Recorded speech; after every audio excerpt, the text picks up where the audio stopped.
Olá, está começando o programa A Hora do Boi. Todos os ângulos da pecuária estão aqui. Eu sou José Arthur Martins e no programa de hoje nós vamos tratar de um tema bastante importante para a pecuária e para o mercado da carne, o bem-estar animal.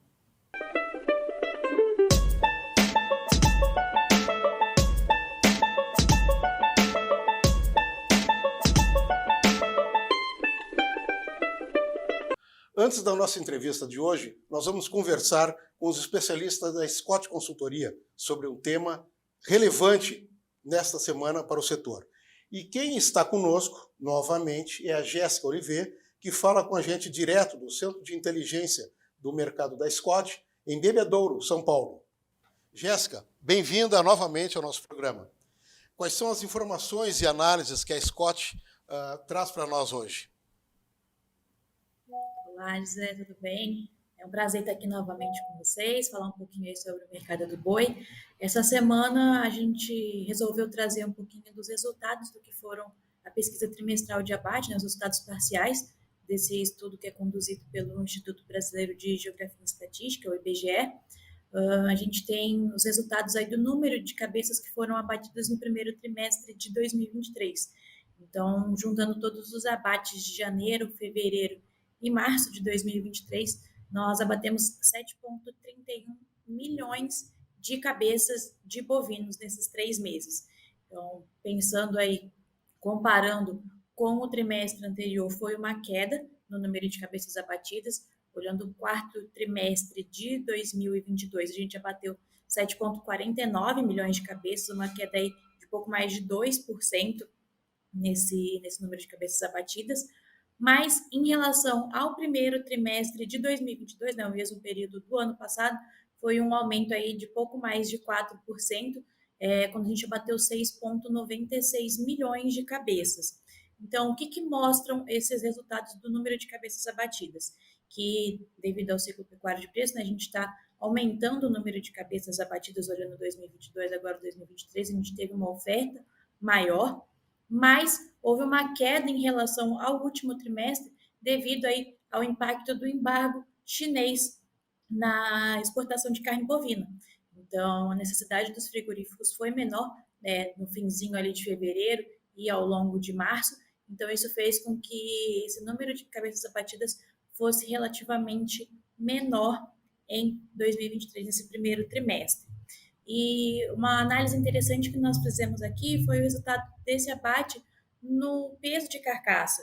Então, pensando aí nesse número de cabeças abatidas e no total de carne em equivalente de carcaça que foi produzido, a gente teve um resultado médio aí de um peso de carcaça de 259 quilos.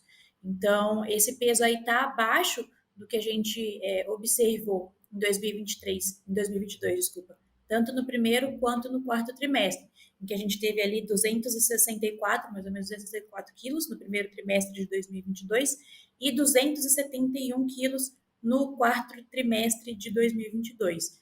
Então, isso é um indício de que houve um maior número de fêmeas sendo abatidas. Então, essas fêmeas geralmente elas têm um peso ao abate menor e também um rendimento de carcaça menor. Então, isso gerou a gente acredita, né, que tenha gerado essa diminuição no peso da carcaça. E isso é mais um fator aí que corrobora para esse cenário que a gente tem visto de preços preços menores, vamos dizer assim, nesses primeiros meses do ano, né? Então a gente vê que o mercado do boi está bastante pressionado devido a essa boa oferta. E já puxando um gancho aí para a questão da exportação, algo que também colabora para essa questão dos preços pagos pela roupa estarem mais pressionados, é a nossa comercialização de carne bovina no mercado exterior. Então, o preço que está sendo pago por tonelada hoje da carne bovina está um pouco mais, 21,4, se eu não me engano, 21,7, menor em relação ao preço que era pago em maio do ano passado. Então, atualmente está sendo pago aí coisa de 5 mil dólares por tonelada de carne. Então, apesar do embarque ter aumentado agora em maio, né, já pensando no período do embargo, aí a gente já acabou, vamos dizer assim, os impactos desse embargo na exportação de maio. Então, apesar desses embarques estarem vindo maior, a gente está exportando cerca de um pouquinho mais de 8 mil toneladas dia. Esse preço pago por tonelada menor tem também impactado na questão da arroba, que está cada dia mais aí, vamos dizer assim, pressionada no nosso mercado interno, em boa parte das praças pecuárias que a gente monitora aqui na Scott. Bom, as tuas informações e a tua análise não deixam de ser preocupantes.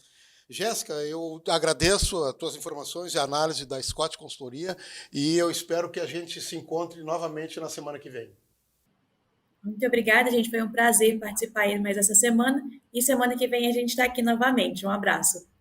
O canal A Granja Total Agro no YouTube tem muito conteúdo semanal para você. O programa A Hora do Grão traz todas as quartas muitas informações sobre mercado e meteorologia, com especialistas que ajudam na tomada de decisão. E para quem o assunto pecuária é o que mais interessa, a coluna do Pasto ao Prato com Fernando Furtado Veloso, tradicional na revista AGPEC, ganhou espaço também em nosso canal. Clique, se inscreva e ative o sininho para receber todas as notificações. E agora vamos à nossa entrevista dessa semana com o tema Bem-Estar Animal. E hoje está comigo o médico veterinário Rafael Renner, formado pela Urcamp de Bagé e especialista em bem-estar animal e qualidade da carne pela Universidade Federal do Rio Grande do Sul. Seja bem-vindo à Hora do Boi, Rafael Renner. Boa tarde, colega José Arthur Martins. Prazer estar nesse novo programa Hora do Boi. Acho que tudo que for agregar ao agronegócio será sempre bem-vindo. Então, a questão de bem-estar animal é relativamente nova, principalmente se tratando de animais de grande porte ou os animais de produção. E a WR talvez tenha sido uma das primeiras assessorias a apresentar ao produtor rural a ideia de que o bem-estar animal também pode ser lucrativo. Conta para nós um pouco dessa história.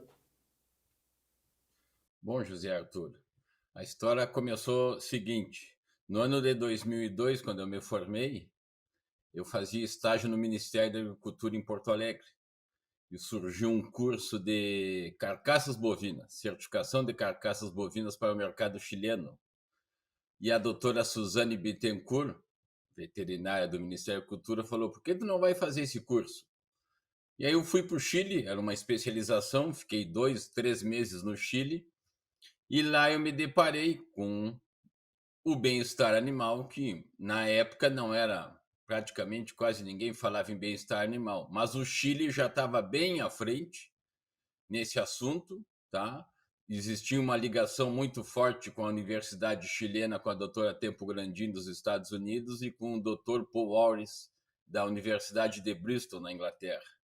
Lá eu conheci esses 3 professores e ali eu vi a importância disso. Voltando para Bagé, depois de ter terminado esse curso, eu liguei para o frigorífico Mercosul se tinha algum emprego na área, tá, de certificação de carnes.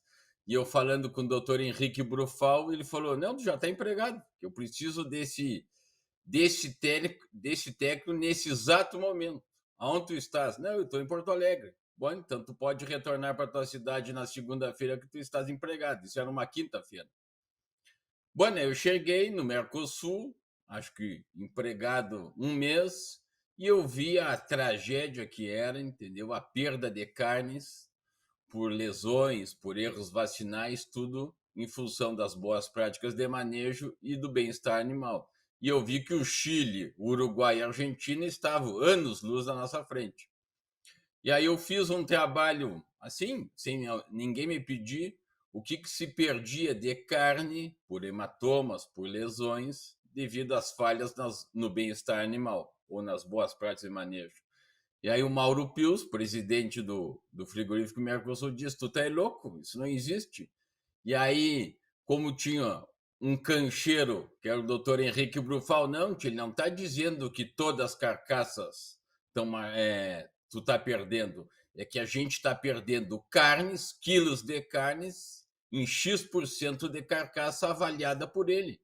Por que a gente não entra lá na planta para ele te explicar? E aí o Mauro se vestiu, entramos na planta e eu falei: tchê, aqui que está, ó, aqui que tá as perdas que estão acontecendo dentro das propriedades rurais por falhas de manejo e no transporte, que hoje é do frigorífico Mercosul. E aí ele falou: o que tu pode fazer por isso? Pô, se tu me der a chance de eu trabalhar, eu posso começar a treinar propriedades rurais e treinar o pessoal do transporte dos currais do frigorífico. E assim começou. Ele deu carta branca e ali deu início, em 2002, nesse serviço. E o quanto que essas, né, tu já falaste alguma coisa sobre isso, mas o quanto que essas boas práticas de manejo, desde o embarque na propriedade, né, o transporte e até o abate, influenciam na qualidade da carcaça e na bandeja de carne que chega no supermercado. Claro.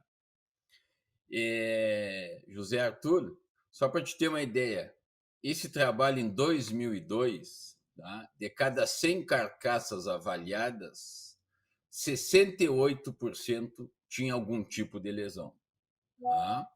Principalmente essas lesões são originadas dentro do campo. Até hoje é assim, tá? Só que não nesse volume. Desde esse trabalho de 2002 até o ano de hoje, 2023, então nós estamos falando 21 anos se passaram. Então, se tu fores hoje assistir um abate, de cada 100 carcaças, hoje deve ter 13, no máximo 17 carcaças com algum tipo de lesão, mas lesões pequenas. Antigamente era 68% das carcaças. E eu estou te falando de lesões grandes, de chegarem a condenar a carcaça pelo excesso de hematomas que tinham nelas. Então, você começou esse trabalho, tá? Entramos dentro das propriedades rurais, que eram avaliadas as que tinham maior problema. Tá? Você procurava o proprietário e se perguntava se havia algum interesse de treinar o pessoal. A maioria, 95% das propriedades, o proprietário, não, eu quero, porque eu estou perdendo dinheiro. Alguns não aceitavam, que diziam que o manejo dele era assim mesmo. Bom, deve estar perdendo até hoje. E aí você começou esse trabalho. Você foi para dentro da propriedade rural, você treinou mais de 500 instâncias num período de 10 anos. Tá? Você treinava a cada 3 meses todos os transportistas, os carregadores de gado, para evitar essas lesões, e os pessoal dos currais de todas as plantas do frigorífico Mercosul. Bom, o que a gente teve de melhora? O aproveitamento de carne foi muito maior. Então, quer dizer, se numa carcaça eu tinha 5 pontos de cortes danificados por hematomas, hoje eu tenho um corte com hematoma. Então, na desossa, meu aproveitamento será muito maior. Em questão de prateleira, então, quer dizer, essa carne bem manejada, esse animal bem abatido, tá? Abatido com humanitário, tá? Um abate humanitário. A não presença de hematomas faz com que essa carne tenha um maior período de geladeira ou um maior período de prateleira. Então, quer dizer, essa carne, muitas vezes, tu embalava ela a vácuo, em 10 dias essa carne ela estava, no momento que tu abria para fazer um churrasco, uma carne, ela estava com problema, que tinha abscessos, tinha carne de coloração escura, que a gente chama DFD, né? Hoje esse problema se minimizou drasticamente. Então, quer dizer, o período de prateleira hoje é muito maior do que nós tínhamos há 20 anos atrás. Então, você melhorou, tá? Profundamente. Rafael, daria para a gente quantificar em termos financeiros quanto foi esse ganho? Claro, tu já disseste, né? De 67% das carcaças que chegavam lá no frigorífico, o teu trabalho baixou isso aí para quase 17%, de 14% a 17%. Agora, tem como dar um valor, mais ou menos, do tamanho do ganho financeiro que esse proprietário conseguiu ter no seu romaneio? Claro que sim. Olha, Zé Arthur, hoje não se perde 1 quilo de carne por lesão. Não perde. Tá? Em média, se tu for ver um lote, vamos pegar um lote de 50 animais. Se eu pegar um lote hoje de 50 animais, eu vou perder em abscessos, em hematomas, entre 2,5 kg, no máximo. Aquele produtor que tem problema sério de hematomas vamos dizer, grave, que nunca participou de um treinamento, nunca quis fazer uma reciclagem do seu pessoal, vamos dizer que esse cara tem um prejuízo de 20 quilos. Tá? Antigamente, um produtor normal, hoje, esse produtor que tem uma perda de 2 quilos por carcaça, por hematomas, isso eu estou dizendo 2 quilos em todo o lote de 50 animais. Então, quer dizer, irrisória a perda dele hoje. Tá? Antigamente, esse produtor tinha uma perda de 15 quilos, 20 quilos, normal. E tinha produtores que tinham uma perda, por exemplo, num abate, perdia 1.000 quilos, uma tonelada de carne. Chegava aí 2, 3 carcaças para graxaria por perda total, de tal era a gravidade dos hematomas. Então, quer dizer, na média, antigamente, tu podia ter, vamos dizer, na média, que você perdia 15 quilos de carne. Hoje, se a gente botar a R$ 20, dá 300, tá? Por animal. Hoje, o produtor não perde 2 quilos, então perde gramas. Então, hoje ele está perdendo R$ 2, R$ 3 por animal. Então, quer dizer, se diminuiu muito. Hoje, os nossos maiores problemas hoje dentro de uma planta frigorífica são os abscessos vacinais. Esses trazem ainda um prejuízo muito grande. Então, falta essas boas práticas de manejo e esse bem-estar animal na hora de aplicar medicamentos nos animais na propriedade rural. Bom, sem dúvida, talvez essa questão dos abscessos vacinais, em se tratando, né, na questão agora do nosso rebanho livre de febre aftosa sem vacinação, talvez ainda possa diminuir um pouco mais, né, a qualidade dessa carcaça.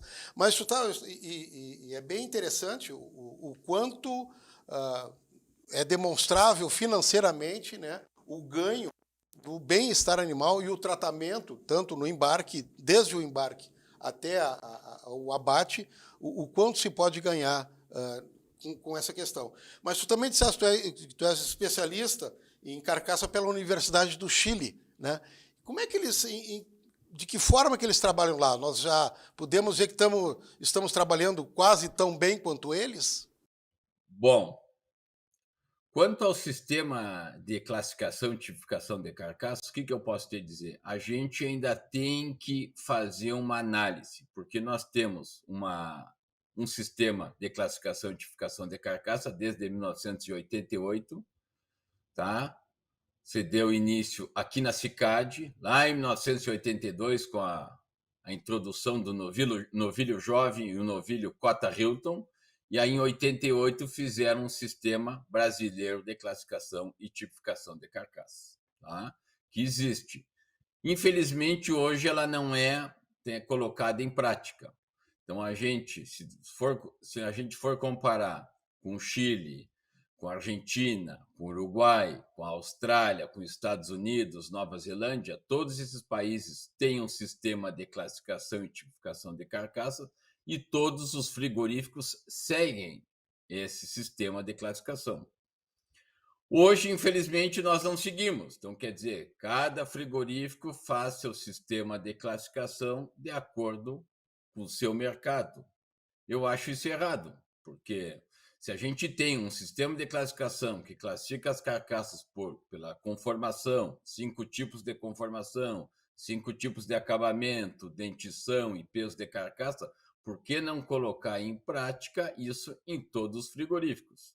Tu vai hoje num frigorífico do Uruguai, por exemplo, tu vai no menor frigorífico, vamos dizer um frigorífico que mate 100 animais dia e outro que abata 1.000 animais dia, ele tem o mesmo sistema de classificação. Então, quer dizer, ele é igual, independente se o produtor matar no frigorífico A ou no frigorífico B, eu vou ter o mesmo resultado, o mesmo tipo de classificação de carcaça.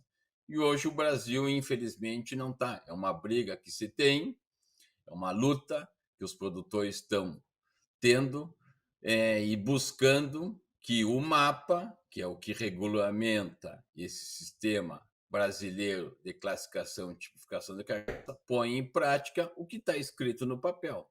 Tá? Então, isso é a grande diferença, porque em volume, em qualidade de carne, qualidade de carcaça, nós hoje estamos pau a pau com nossos vizinhos aqui, Uruguai e Argentina. A gente produz hoje a mesma qualidade de carne. A gente pode não ter a mesma quantidade, mas qualidade, se eu pegar uma carcaça hoje de produtores X, top aqui do Rio Grande do Sul ou do Brasil, a gente vai dar pau a pau com o Uruguai e com a Argentina e com os Estados Unidos. Mas a gente necessita de um sistema brasileiro de classificação e identificação de carcaça que faça em todos os frigoríficos a mesma classificação. Deixa eu voltar um pouco, Rafael, naquela questão que tu levantaste sobre as lesões provenientes de vacinação, né? Embora o Rio Grande do Sul e uma boa parte do Brasil não faça mais uso da vacina, nós ainda temos, nesta etapa de vacinação, quase 73 milhões de cabeças, né, em todo o Brasil, de algumas áreas do Brasil, que ainda está acontecendo a vacinação e, com certeza, em outras regiões do Brasil, essas lesões vão aparecer também lá na hora do abate. Tu podia dar uma dica, né, para esse pessoal que ainda está vacinando, de como diminuir esses índices de lesões por vacinação? Claro, José Arthur. Na realidade, o abscesso vacinal não é somente da vacinação da febre aftosa. A gente tem uma aplicação de vermífugos, tá, gigantesca todo ano. E esses erros, acontecendo mês a mês ou a cada 2 meses, esses abscessos vão se formando no animal. Então, o principal problema é o que é? Falta de higiene e pressa na hora de vacinar os animais. Então, quer dizer, querem vacinar na seringa em vez de pegar o animal no tronco. Não fazem a prega, ou seja, não levanta o couro do animal para fazer a aplicação subcutânea.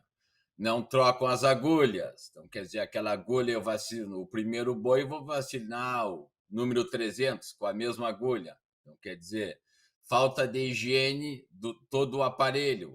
O aparelho não é bem limpo, não é bem esterilizado, as agulhas não são fervidas. Então, quer dizer, tudo isso acarreta em quê? Em contaminação. E essa contaminação fica na carcaça. E, infelizmente, para um frigorífico exportador, vamos dizer, não pode ter resíduo nenhum de produto de um corte que será exportado para qualquer país. Então, já aconteceu N problemas nos Estados Unidos, na Europa, de pegarem resíduos de medicamentos por falhas na aplicação ou por não respeitar o período de carência, que é uma coisa bem importante, tá? Não respeitar o período de carência e enviar esses animais para serem abatidos. Então, todo o produto ele tem um período de carência e tem uma boa prática de aplicação para evitar que fiquem esses resíduos na carcaça.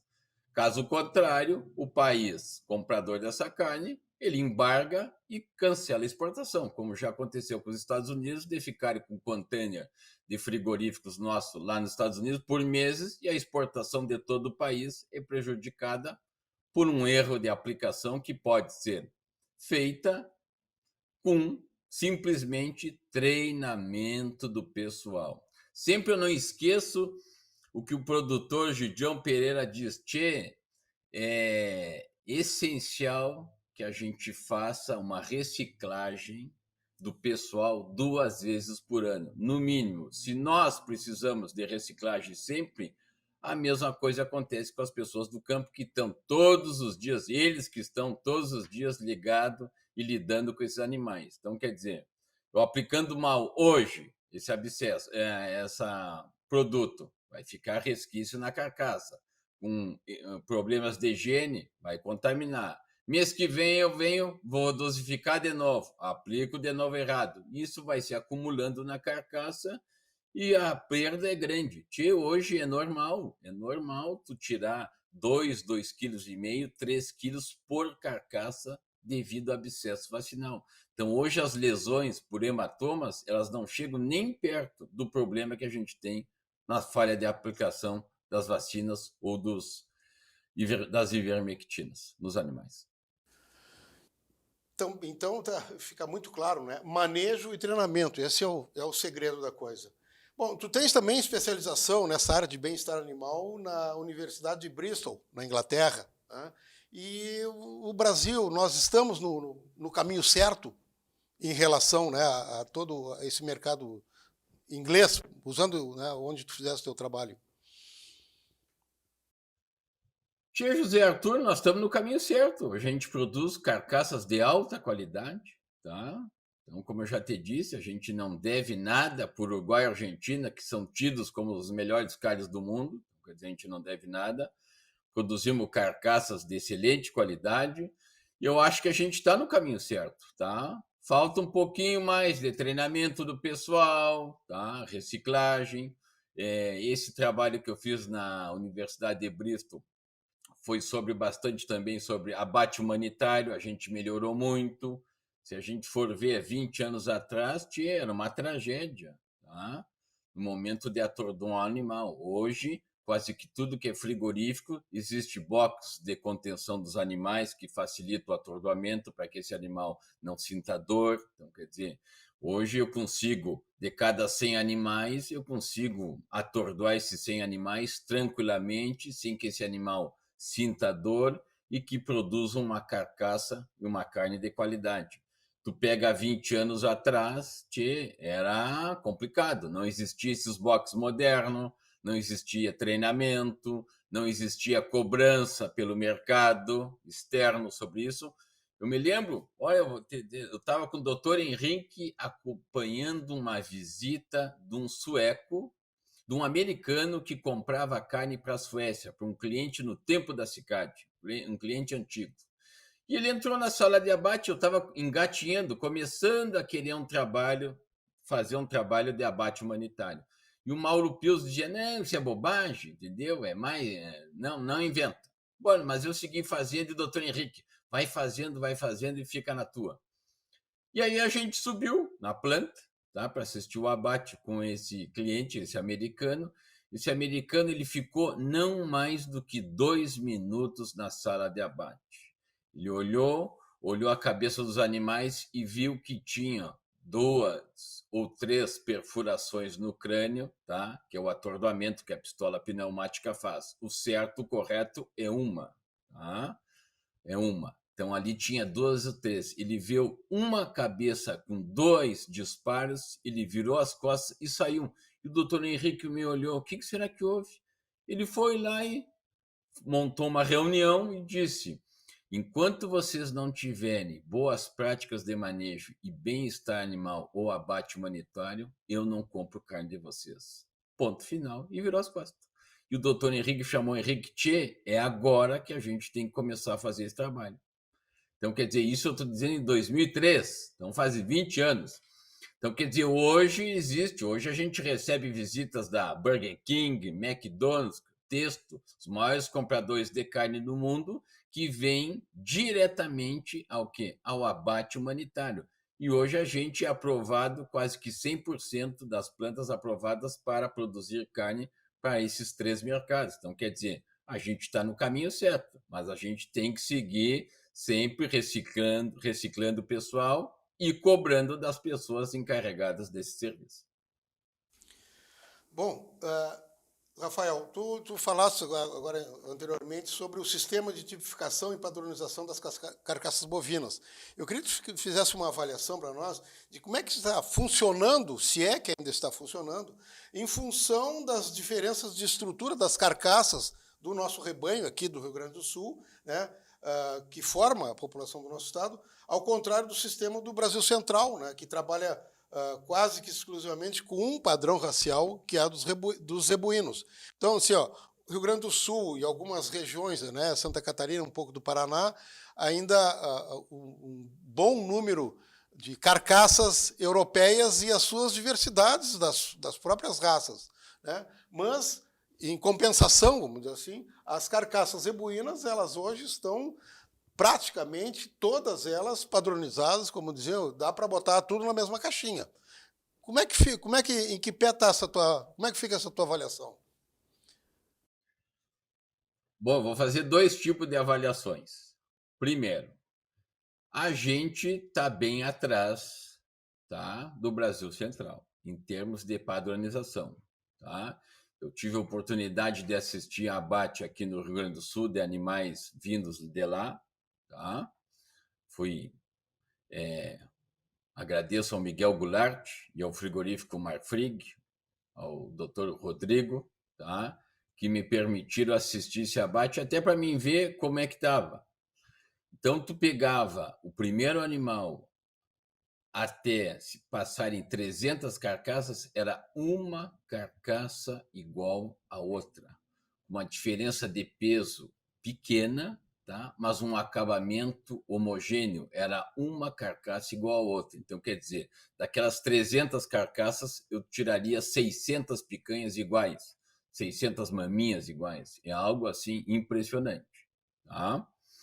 A gente ainda está tentando padronizar aqui, voltar ao que era antigamente, tá? A população do Rio Grande do Sul de carcaças britânicas, tá? De padronizar, que é o nosso gado que se adapta ao nosso clima, só que ainda existe uma miscelânea de raça que nos dificulta, tá? Mas a gente está chegando lá. Se a gente vê o que a gente melhorou. Hoje, em 2003, tu chegava numa mangueira aqui de Bagé, por exemplo, tá?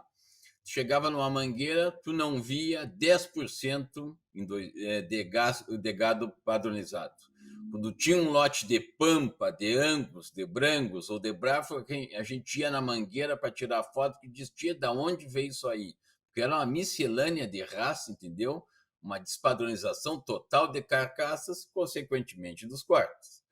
Mas com a introdução dos programas de carne, tanto da Angus como da Erfo, houve uma melhora significativa e cada vez está aumentando mais. Então, quanto à diferença, ainda existe diferença, bastante.